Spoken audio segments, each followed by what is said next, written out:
Boa noite, boa noite, boa noite. Quem tá comigo ao vivo aqui, mais uma quarta-feira, estamos ao vivo para uma aula muito especial. Essa foi um pedido de profissionais, mas que vai atender você que é mãe, que vai atender você que é profissional, porque eu vou falar dos dois lados de uma anamnese. Então fica comigo que essa aula aqui, gente, esse conteúdo aqui é muito importante. Vira e mexe, eu recebo mensagem pedindo meu modelo de anamnese, que é exclusivo dos meus alunos, é claro. Mas hoje eu vou mostrar para vocês um pouquinho desse passo a passo da anamnese, um pouquinho sobre como que eu faço e como que as mães se preparam para isso, para você receber o melhor atendimento e observar também no profissional se esse atendimento está sendo realmente bom, tá? Boa noite, Andréia, boa noite, Marta, vocês vão chegando aí. Se vocês tiverem dúvidas, podem mandando no chat que eu vou respondendo vocês. Andréia com a Marta já tem um pouquinho do meu conceito de anamnese, já tem meus modelos, que são minhas alunas, mas vocês aproveitam esse momento para ir tirando mais dúvidas, tá joia? Bom, primeiro ponto anamnese é o que é isso? Né? Que bicho, de comer, de beber?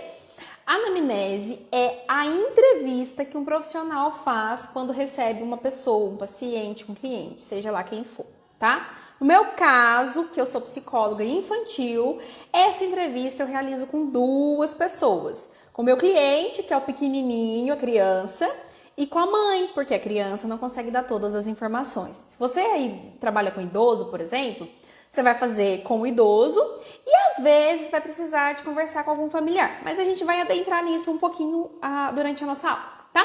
Importante entender que essa etapa ela é importante no atendimento. Muitas mães chegam para mim e falam, não, vamos pular essa sessão de anamnese, vamos direto para a estimulação. Por que a gente não pode fazer isso, né? Não dá para fazer isso justamente porque é nesse momento da anamnese que a gente vai construir o que a gente chama de raciocínio clínico, que eu vou construir todo o meu planejamento que aquela pessoa precisa. Então não dá para pular essa sessão de anamnese e ir logo para a prática. A gente precisa desse entendimento. Durante essa sessão também a gente vai firmar o nosso contrato, vai entender como é que vai funcionar o trabalho e você vai poder também ter um contato mais próximo com o profissional. Então presta bastante atenção se você está sendo bem atendido, porque a anamnese é a primeira sessão. Já nessa primeira sessão você consegue observar se esse profissional está realmente alinhado àquilo que você espera do trabalho ou se não tá. E também te dá sinais se é hora de trocar de profissional antes de da vaca pro brejo, de perder muito tempo com aquele profissional ou não. Eu vou mostrar tudo isso para vocês hoje, tá?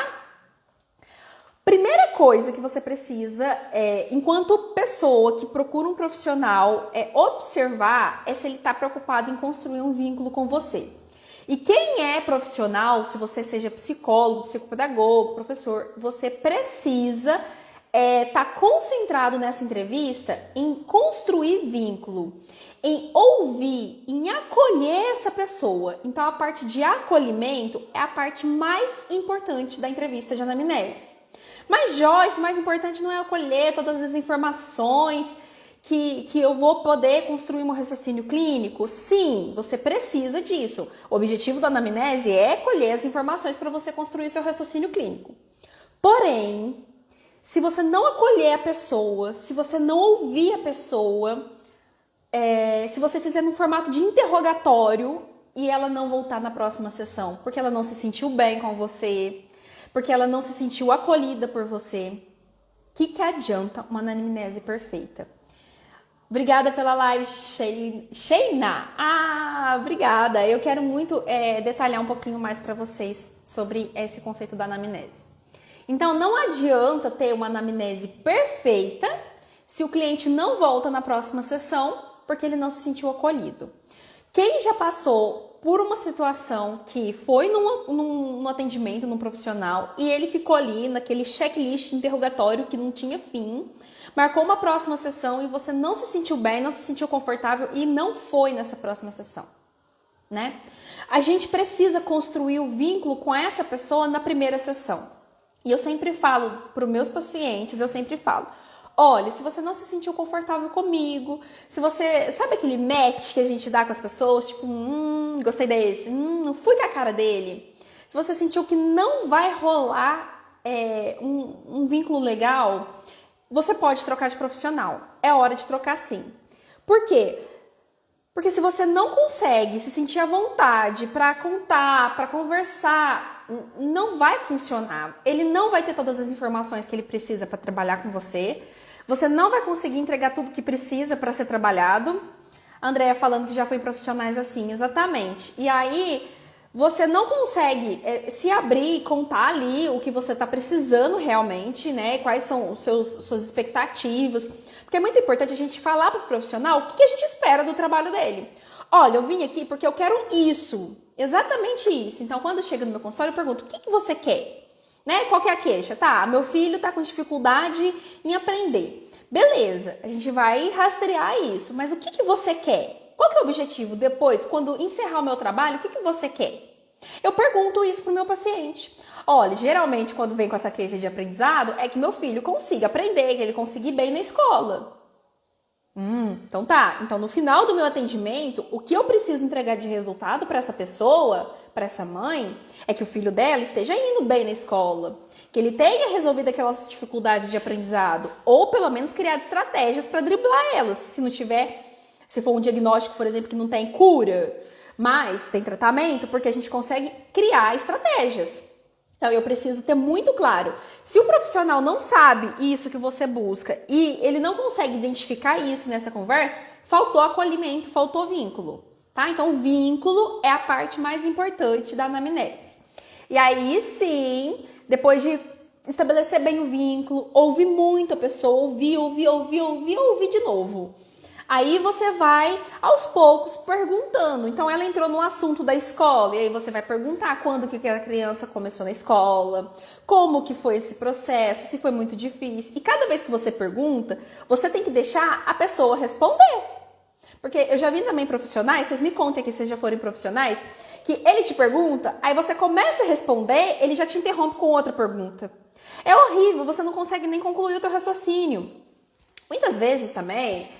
Chega mães, né, que elas estão tão angustiadas, tão preocupadas, que elas disparam a falar e não para mais. E a gente precisa ali intervindo, porque senão a gente fica fugindo muito ao assunto. Mas eu não preciso cortar tudo o que ela fala, porque quando eu corto o que ela fala, ela perde o raciocínio dela e às vezes ela estava pronta para me dar uma informação que eu queria, e aí ela já filtra falando assim, ela me cortou então é porque essa informação não é importante. Então escuta mais uma vez, sempre que você for fazer uma anamnese. Se você é mãe e está indo para um profissional, tenta ser mais sucinta, mas não se preocupa com relação ao que está certo e errado falar ali. Tenta responder as perguntas dele, mas não se preocupe se está certo ou errado aquilo que você observou, porque toda a informação que você der vai ser importante para ele construir o raciocínio clínico dele, tá? E aí, o que você precisa ter numa anamnese? Mães, você vai observar se o seu profissional listou isso na anamnese, tá? E se você é profissional, você precisa ter na sua anamnese as hipóteses que você vai trabalhar. Então, ali, quando a mãe chega, ela já chega com algumas coisas na cabeça dela. Então, ela já chega com algumas queixas, ela vai levantando algumas hipóteses. Então, trabalhe em cima dessas hipóteses da mãe, tá? Não descarta aquilo que ela trouxe. Você vai trabalhar em cima da hipótese que ela trouxe e você, profissional, vai levantando na sua cabeça as hipóteses que você tem aí, tá? E você vai fazer isso a partir do que ela traz de queixa, de prejuízos e possíveis transtornos que ela traz na fala dessa mãe. Essa mãe traz da fala falando desse filho, tá? Então, ó, o que é a queixa dela? Por que ela tá ali procurando você enquanto profissional, tá? Quais os prejuízos que isso está acontecendo? Tá? Às vezes ela fala assim, meu filho não tá concentrando muito bem na escola, não tá aprendendo. Tá, qual que é o prejuízo disso? Ele perdeu nota? Ele tá atrasado diante dos coleguinhas? Ou ele só não tá conseguindo fazer as tarefas? Hipótese através das queixas, prejuízos e possíveis transtornos. Isso, já anota aí no caderninho para você colocar isso na hora de você fazer a sua anamnese, tá? Então, você tem que levantar esses prejuízos. O que tá causando? Tá, ele não tá aprendendo bem na escola. E em casa, como é que tá? Tá causando algum prejuízo isso em casa também? Porque às vezes ele não tá aprendendo na escola e aí em casa ele não tá conseguindo brincar com algum brinquedo. Já aconteceu algumas crianças, por exemplo, com atraso do desenvolvimento que vem pra mim. E aí a queixa é que ela não tá tendo um bom desenvolvimento na escola. E a gente vai ver, a criança tá com atraso no motor também. Ela não consegue chutar uma bola para brincar, ela não consegue subir escada, então ela precisa sempre de ajuda. Aí você vai ver, isso tá aí 1 ano de atraso no desenvolvimento da criança. Então a criança que já podia estar subindo escada sozinha, ela ainda não consegue. Então você tem que ver se está causando prejuízo em outras áreas também. Não é só lá na escola, não é só em casa. Na vida toda da criança, o que tem de prejuízo, tá? E aí você, na sua cabeça, já vai levantando quais são os possíveis transtornos que tem a ver com esse prejuízo, né? Deixa eu só desligar aqui. Quais os possíveis transtornos que tem a ver? Você que é profissional, já estudou, você já começa a levantar aqui na tua cabeça. A criança é muito agitada, não para quieta, não presta atenção, você já vai aqui pensando num possível TDAH. Então, o que eu vou investigar? Vou começar investigando pelo TDAH. Não é TDAH? Aí a gente levanta mais hipóteses. Mas a gente vai criando na nossa cabeça ali o que pode estar acontecendo, tá? Então, se você é profissional, estuda muito a psicopatologia, tá bom, gente? O DSM aí, no caso de transtornos mentais, vai ser o seu parceiro. E transtornos do neurodesenvolvimento, aí que as psicopedagogas trabalham, né, problemas de aprendizado, tudo tá lá no DSM. E aí, o que você vai fazer? Eu vou contar para vocês o que eu faço na minha anamnese, que ajuda muito o meu raciocínio. Eu vou construir a linha do tempo. Inclusive, essa semana eu postei sobre isso lá no canal do Telegram. Quem não tá lá, me manda um oi depois no direct que eu mando o link, tá? É a linha do tempo. E são 2 linhas do tempo que eu vou construindo. E, gente, eu vou construindo aqui, ó. Porque eu sou das antigas, sabe? Eu sou de pegar papel e caneta e construir no papel. Você vai construir a linha do tempo. 2 linhas do tempo que você precisa ter. A linha do tempo da queixa, do problema. Então, quando começou? Qual que é a frequência? E aí você vai pedir exemplo. Quando começou? Ah, uns 2 anos atrás. Então tá. Você lembra mais ou menos que época era? Era perto do Natal? Era perto da Páscoa? Porque isso ajuda a direcionar. Porque às vezes a pessoa fala assim, ah, foi no fim do ano. Aí você fala, ah, foi perto de alguma data, assim? Ah, foi perto do aniversário dele. Ele faz aniversário em setembro. Então, assim, você tem uma noção mais aproximada desse início dessa queixa. E a frequência disso. Quantas vezes mais ou menos acontece? Ah, é variado. Tá, é variado, mas é 1 vez por dia, é 2 vezes por dia, é 1 vez por semana, é 1 vez por mês. Pede exemplos. Qual foi a última vez que aconteceu? Porque aí você vai também rastrear essa frequência. Porque muito, pouco, às vezes, não é quantidade para você profissional. O meu muito pode ser 1 vez por mês. O teu muito pode ser 1 vez por dia. E aí, olha que diferença que é essa frequência, né? Então, você tem que identificar também a frequência que isso está acontecendo. Depois, você vai avaliar a intensidade dessa queixa. Isso tudo a gente está fazendo uma linha do tempo mesmo, tá? Então, começou... Aí eu faço tipo assim, um gráfico. Aí começou aqui, a intensidade foi oscilando para cá, assim. Aí eu vou anotando aqui 1 mês, 1 vez por mês. Depois passou a 2 vezes por mês. Depois passou 1 vez por dia. E eu vou anotando nessa linha do tempo. Todos os marcos de datas que as pessoas vão me falando nessa anamnese, eu vou anotando ali, porque eu vou construindo toda a historinha aí dessa queixa. E aí eu vou ver a intensidade, de 0 a 10, o tanto que é forte. Porque se é muito forte, pouco forte, médio, a pessoa também é a mesma coisa da frequência, né? Muito, pouco, às vezes, isso não é dado pra gente. Então você vai pedir uma nota, de 0 a 10, o tanto que isso acontece forte. Lá no comecinho, lá no ano passado, agora, nos últimos meses, a última vez que aconteceu, de 0 a 10. Vai dando notas para isso. Porque aí também você vai conseguir rastrear se estava mais forte antes, se está mais forte agora. E exatamente nessa ideia de 0 a 10, é muito mais fácil para a pessoa te falar quanto que está forte isso. Como que a pessoa reagiu? Né? No meu caso, eu trabalho com criança, então eu pergunto como que a criança reagiu, como os pais reagiram, como a escola reagiu. Por quê? Porque são reações diferentes e eu preciso ver, porque uma vai impactar na outra. Então, por exemplo, a criança reagiu que ela não estava nem aí. Até a mãe brigar com ela que ela não estava tirando nota boa na escola. Aí a criança começou a não gostar de ir para a escola mais. Então, percebe que a forma que a mãe reage, que a professora reage, vai mudar a forma que a criança reage na situação? Então, nessa linha do tempo, a gente vai... A criança não estava nem preocupada com isso, que ela não estava aprendendo. Aí ela recebeu o boletim, a professora chamou a atenção dela e chamou a mãe na escola.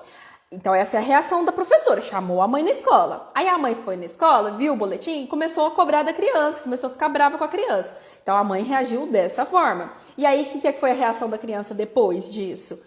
Foi que ela não quer mais ir para a escola ou que ela não quer mais estudar. Então, isso é uma linha do tempo da reação que a criança, que a mãe, que a família teve nessa queixa. E isso também é informação para mim. Porque às vezes eu pergunto para a criança assim, você gosta de estudar? Ela fala, não.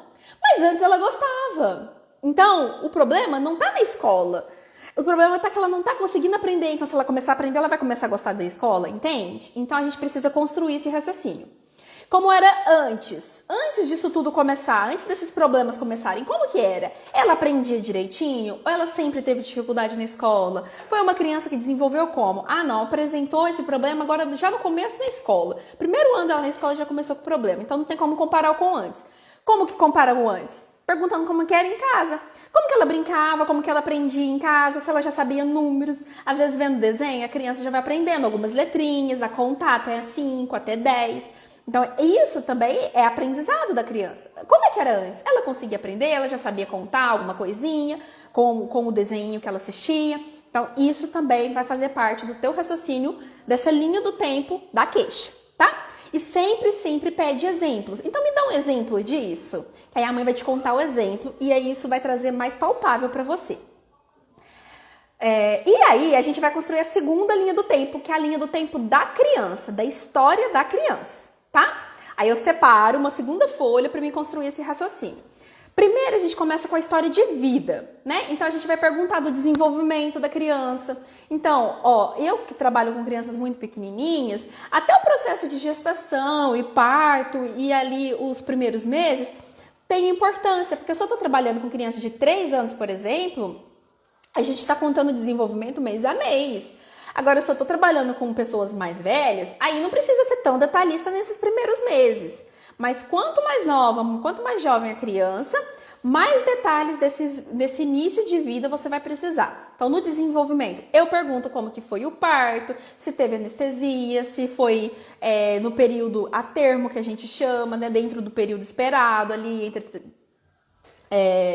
ou se foi prematuro... como que isso aconteceu, como que estava o apigar dessa criança, se essa criança teve ali os sinais bacanas no começo, ou se ela teve algum problema, como que foi o ganho de reserva cognitiva. Eu falo muito no curso sobre a reserva cognitiva. O que é reserva cognitiva? É aquilo que a gente tem de fonte de contato, que a gente vai guardando no nosso baúzinho dentro do cérebro. Então, se a criança teve muito contato com muita gente, ou se ela já era mais presinha dentro de casa. Então, por exemplo, uma criança que cresce dentro de um apartamento que não tem contato com quase ninguém, é diferente a reserva cognitiva dela de uma criança que cresce, por exemplo, na roça, contato com um monte de gente, com bicho, correndo de um lado para o outro. Imagina o desenvolvimento motor dessas crianças. Vai ter uma diferença muito grande, entende? Então, entender essas situações que a criança viveu é importante, tá? E as mães, geralmente, não contam sobre isso porque elas não acham relevante. Mas se essa criança corre muito, se ela cai muito, se ela machuca muito, se ela quebra muito brinquedo, se ela é muito esquecida, tudo isso é muito importante para nós profissionais, para a gente construir esse raciocínio. Ver as habilidades da criança, o que ela é boa, no que a mãe fala assim, nossa, isso aqui meu filho faz muito bem. Porque o que a gente vê na anamnese é sempre falar da queixa, da dificuldade, do problema, mas esquece de ver as habilidades, o que ela sabe fazer bem. Então, por exemplo, a mãe às vezes fala, ele não presta atenção nunca. Aí eu pergunto, mas já teve alguma coisa que deixou ele concentrado muito tempo? Isso pra mim eu tô querendo saber o quê? Se ele teve algum momento de hiperfoco. Ah não, quando ele concentra nesse desenho aqui, ele fica horas sem concentrado ali. Então tá, então o problema não é que ele não tem atenção, é que ele não consegue controlar para onde vai essa atenção. O problema está na direção da atenção. Então eu levanto a hipótese de TDAH, porque o TDAH não é a falta da atenção, é no controle da direção. Eu não consigo controlar para onde vai a minha atenção, então ela fica pipocando de um lado para o outro. Mas em alguns momentos eu entro em hiperfoco. Então a gente já começa a ver nessas habilidades.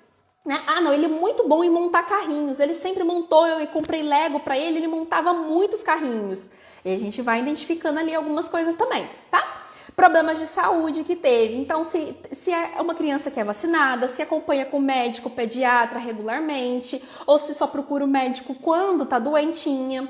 se essa criança teve algum problema de saúde, se ela precisou ficar internada, que tipo de remédio que ela já tomou, se ela caiu, bateu a cabeça, bateu as costas, tudo isso vai ser importante na nossa anamnese também, tá? E, claro, mais detalhes dos prejuízos que estão acontecendo na rotina dela, entender ali sobre a questão social. E aí a gente entra em puxar o histórico familiar dessa criança também, tá? Tem doenças na família? Que tipo de doenças, né? Deixa a pessoa falar. Porque a mãe, quando ela vem para o consultório, ela não sabe qual doença é importante te contar. Às vezes, uma meningite, por exemplo, você sabe que isso tem um impacto, mas a mãe acha que isso não tem problema. Então, ela não conta que a criança teve meningite, ou ela não conta que a tia tem depressão, ou ela não conta que a irmã teve câncer. Ela não conta isso porque para ela isso não tem nada a ver com problema de aprendizado, por exemplo. Mas para você isso já vai trazendo uma fonte de informação, você vai construindo o seu raciocínio clínico, tá? Então, pergunta da família. Parentes próximos, tio, avô, pai, mãe, irmão. Essas pessoas tiveram problemas de saúde? Que tipo de problemas? Não interrompe a mãe, não. Deixa ela falar tudo que ela vier na cabeça dela, tá? Procura saber dos transtornos mentais também, depressão, ansiedade, dificuldade de aprendizado. E aí você pergunta assim, alguém da sua família, quando era criança, tinha alguma dificuldade? Aí ela vai lembrar que a irmã dela tinha um problema na fala, que ela não falava direito. Ela vai lembrar que um primo tinha uma dificuldade para aprender, que o outro primo tinha que tomar remédio porque ele tinha alguma coisa que dava convulsão e ela não sabe nem o nome que é epilepsia, mas ela sabe que o primo tinha umas crises estranhas e precisava de remédio. E aí ela vem contando essa história familiar. Gente, existe um peso genético muito grande em alguns transtornos. Em média, em saúde mental, a gente fala que é 30% da genética e 70%, né, que vem questões ambientais da pessoa. Não é só o genético que vai favorecer. Mas quem tem a predisposição genética a ter, é mais fácil de desenvolver, concorda? Então a gente precisa levantar esse histórico da família para a gente ver se tem ali alguma predisposição genética a algum transtorno. E geralmente os transtornos do neurodesenvolvimento têm um fator genético que tem um peso maior, inclusive, do que os transtornos de ansiedade e depressão, por exemplo, tá?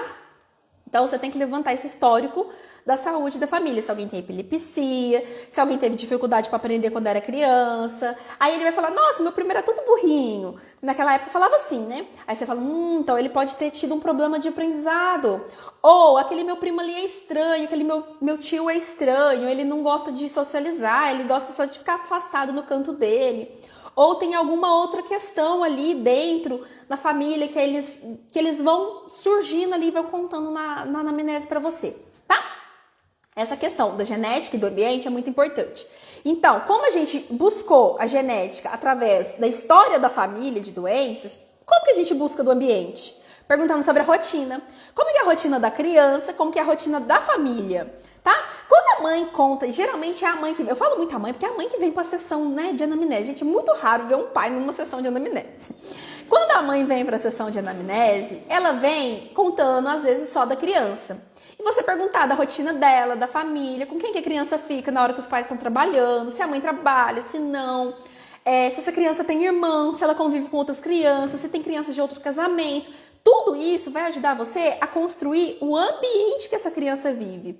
Lembra, 30% de transtorno mental é genético, mas 70% vem ambiente e coisas que aconteceram com a criança. Então a gente precisa levantar nessa história o ambiente dessa criança, os valores, o que eles acreditam, como que funciona tudo para eles, tá? Porque aí a gente consegue entender um pouquinho mais sobre esse funcionamento ali que está causando algum problema. Muitas vezes, na anamnese, a gente já identifica que o problema está em alguma coisinha da rotina, que a gente muda um detalhinho na rotina, já resolve uma boa parte do problema, tá? Então, entender essa rotina também é muito importante, tá bom? E aí, pra gente ir pro finalzinho, que a gente já tá indo para mais de 20 minutos de aula aqui, eu quero explicar para você que é mãe, como que você se prepara para uma anamnese. Depois eu vou explicar você, profissional, como você se prepara para uma anamnese, tá? Quem é mãe? Presta muita atenção. Você precisa levar a maior quantidade de informação possível para esse profissional. Quanto mais informação você dá, com mais detalhes, melhor vai ser para o seu filho, melhor vai ser o atendimento do seu filho, tá? Então, eu até gosto quando as mães vêm com anotações, elas fazem tipo um diáriozinho. É muito legal isso. E eu sugiro que vocês façam também. Quando aconteceu, qual sintoma que veio, né? Vamos buscar na memória essas datas, vamos tentar construir um raciocínio ali dessa linha do tempo. Quando você leva todas essas informações para o profissional, fica muito mais fácil dele guiar a sua anamnese, dele construir o raciocínio com você ali. Você ganha tempo para você investir no seu filho. O profissional ganha tempo da sessão para poder planejar melhor o atendimento do seu filho. Às vezes, dependendo do jeito que você chegar, se você não souber muita informação, vai gastar 2 sessões de anamnese, 3 sessões. Por quê? Porque tá faltando informação, porque você não tá conseguindo trazer tudo que precisa. Se você vai com essa ideia mais formada, ou com um diáriozinho, alguma coisa assim, isso ajuda a construir esse raciocínio. E pode anotar tudo que você achar que é importante. Não tem problema, não tem certo e errado. O profissional, o psicólogo, o psicopedagogo, ele vai filtrar o que vai ser relevante ou não. E aí, ele vai descartando o que não é tão importante, mas não se preocupe que você tem que acertar as respostas para ele. Ali você tem que levar muita informação. Deixe o profissional se virar para selecionar o que é importante ou não, tá bom? Ele vai te guiando, o profissional que está preparado, ele vai te guiando. Ele vai te perguntando mais sobre o que você precisa responder também, então fica tranquilo quanto a isso. É um profissional que não tá te guiando nas perguntas, tá deixando você muito livre, assim, muito solta. Ele tá fazendo o que a gente chama de anamnese não estruturada, né? Que é uma anamnese que não tem perguntas, é toda livre, você vai contando tudo. Não é o melhor formato que precisa acontecer. Eu gosto da que a gente chama de semi-estruturada. Eu tenho algumas perguntas, igual, por exemplo, eu pergunto da história de vida, eu pergunto da escola, se ela gosta da escola, da família e tudo mais. Só que não tem umas perguntas muito fechadas de sim ou não, tem ou não tem. Não é assim, não é igual prova de marcar X, né? A que parece uma prova de marcar X é o que a gente chama de entrevista estruturada, que não dá tempo de você falar nada. A semi-estruturada, a gente tem um guia, um roteirinho, mas ela não vai só te guiar pelo que você está pensando. Às vezes você tem um insight, uma ideia aqui, outra ali, você traz nessa anamnese, você traz nessa entrevista, e aí o profissional vai filtrando o que vale ou não colocar ali, o que vale ou não construir o raciocínio dele. A melhor entrevista que eu vejo na minha prática é essa semi-estruturada, tá? Então, se você é profissional, já pode pensar em fazer uma semi-estruturada. Você consegue guiar mais a pessoa que está na sua frente, trazer as informações que são realmente necessárias, mas ainda dar abertura para ela contar o que você não está percebendo e que está nas entrelinhas e que ela só percebeu, mas que ela não associou a nada, e ela vai trazer informações muito importantes. Aquela estrutura toda fechadinha de pergunta de marcar X não é legal, porque a pessoa tem algumas percepções, né? A mãe conhece o filho, então quando ela traz para a entrevista, ela já percebeu muita coisa que não encaixa ali no sim ou não da sua entrevista estruturada, tá? Profissional. Como que você se prepara para uma boa anamnese?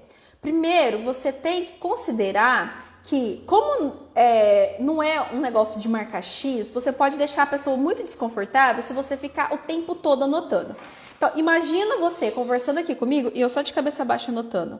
Olha que sensação ruim, olha que sensação de, que será que ela tá anotando? Né? Que será que tá tão de errado assim com meu filho? Não é gostoso, não é legal, parece que tá no interrogatório de polícia, que tem ali um escrivão digitando, sabe? Isso é horrível.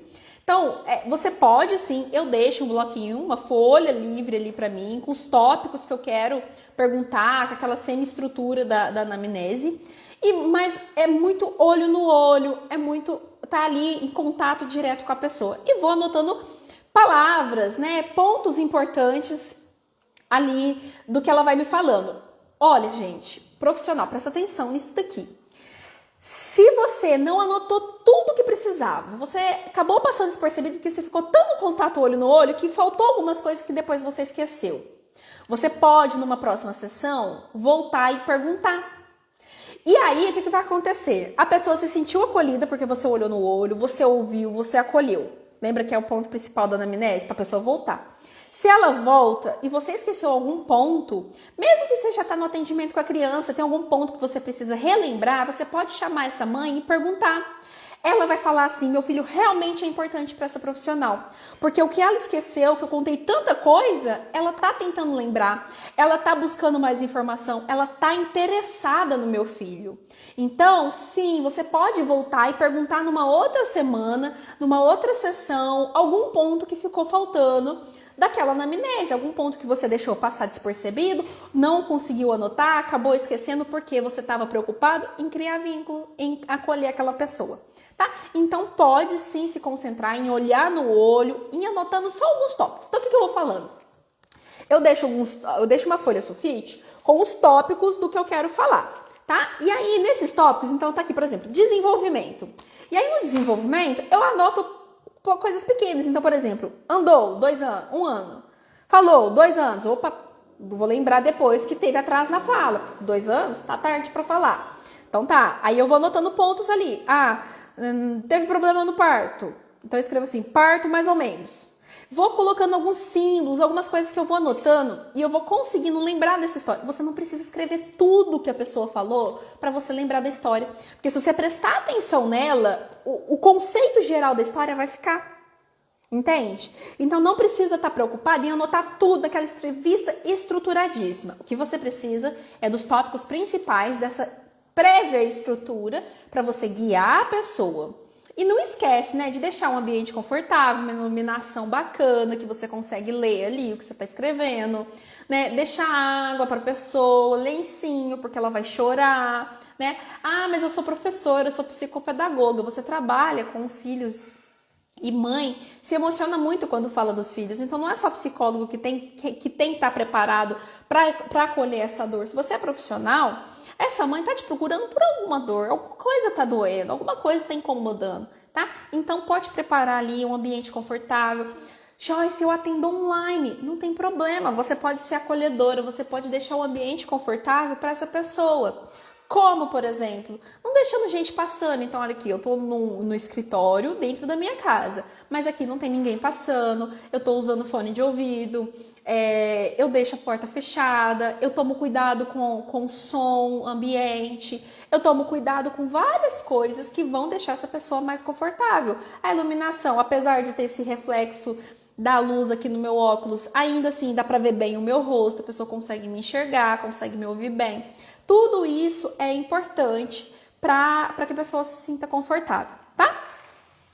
Gente, quem quiser entender um pouquinho mais sobre esses processos de atendimento e principalmente de entender alguns recursos que eu utilizo, por quê? Depois que eu faço essa anamnese com a mãe, eu vou atender a criança direto? Não, eu vou fazer a anamnese com a criança, mas não é nesse roteiro todo estruturado. É algo brincando, usando jogos, fazendo uma avaliação ali. Se a criança já tem fala, eu deixo ela me contar como é que é na escola, como é que é em casa, o que ela gosta de assistir, o que ela gosta de brincar.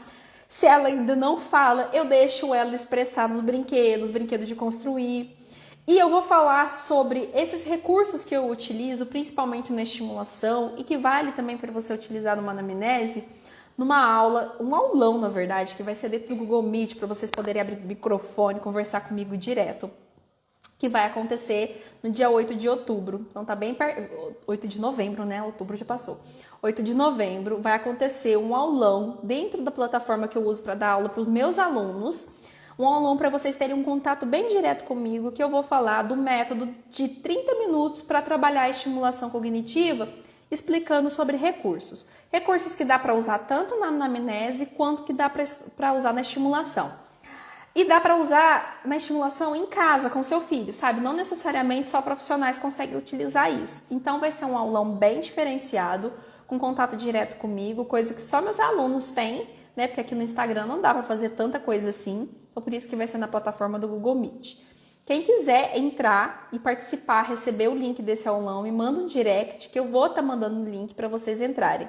O aulão já está para acontecer, vai ser agora, dia 8 de novembro, tá bom?